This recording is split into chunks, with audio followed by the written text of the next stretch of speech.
کن فیکون کے مالک، ہمارے دلوں کو ایمان کے نور سے منور فرمانے والے اللہ کے 99 ناموں سے ابتدا ہے۔ بسم اللہ الرحمن الرحیم۔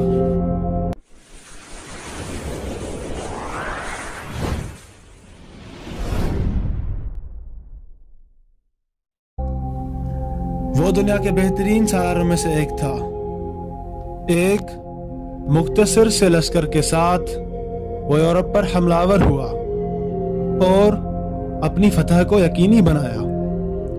اس نے ہسپانیہ کو فتح کر کے وہاں اسلامی حکومت کی ابتدا کی، اور اسی تاریخی فتح کی وجہ سے اہل یورپ سیاسی و معاشی اور ثقافتی پسماندگی سے نکل کر نئی بصیرت اور نئے فکر کی طرف گامزن ہوئے۔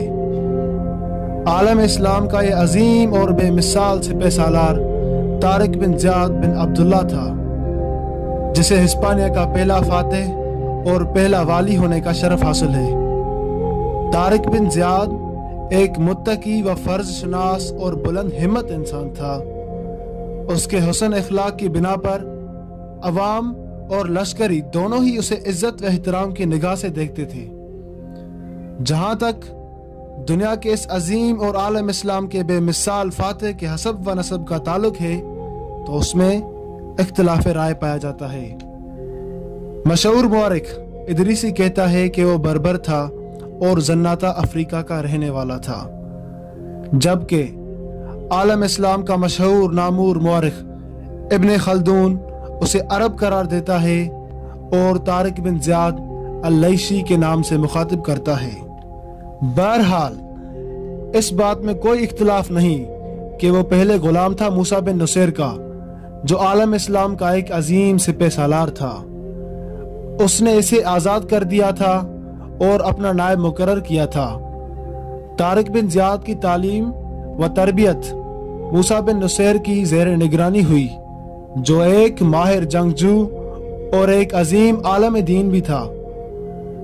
اس کے زیر نگرانی طارق بن زیاد نے بہت جلد فن سپاہگری میں بے مثال اور عالمی شہرت حاصل کی، اور اس کی بہادری اور عسکری چالوں کے چرچے دور و نزدیک ہونے لگے۔ وہ جنگی منصوبہ بندی میں بہت ماہر تھا اور غیر معمولی ذہین، دوربین اور مستور سپہ سالار تھا۔ اسی ذہانت اور عقل مندی کی وجہ سے موسیٰ بن نصیر نے طارق بن زیاد کو افریقہ میں طنجہ کے علاقے کا والی مقرر کر دیا تھا۔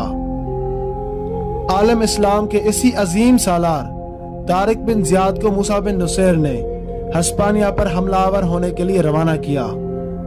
ہسپانیہ پر حملہ آور ہونے کے مورخین مختلف اسباب لکھتے ہیں۔ کچھ مورخین لکھتے ہیں کہ گو مسلمانوں نے افریقہ فتح کر لیا تھا، لیکن افریقہ میں مراکش کے شمالی ساحل پر سبتا نام کا ایک قلعہ ابھی تک عیسائیوں کے قبضے میں تھا، اور اس قلعے کا قلعےدار ایک نصرانی شخص کاؤنٹ جولین تھا، جس کو عرب مورخین نے بالیان کے نام سے یاد کیا ہے۔ کاؤنٹ جولین بنیادی طور پر یونانی تھا اور قسطنطنیہ کے رومن کیسر کی طرف سے سبتا کا حاکم تھا۔ کیسر روم کے افریقہ میں تمام مقبوضہ جات مسلمانوں کے قبضے میں آ چکے تھے، صرف یہی ایک قلعہ باقی تھا اور جو صلح کے ذریعے کاؤنٹ جولین کے قبضے میں رہنے دیا گیا تھا۔ کیسر روم سے اجازت لینے کے بعد جولین نے اندلس کی عیسائی سلطنت سے اپنے تعلقات قائم کر لیے تھے۔ چونکہ قسطنطنیہ کے مقابلے میں اندلس سبتا سے قریب تھا اور اندلس کی حمایت میں آ جانے سے اس عیسائی حکمران جولین کو ایک طرح سے مسلمانوں کے مقابلے میں تقویت ملی تھی۔ اس طرح کاؤنٹ جولین قسطنطنیہ کے بجائے اب ہسپانیہ کی عیسائی حکومت کے کرتا دھرتا میں شمار ہوتا تھا۔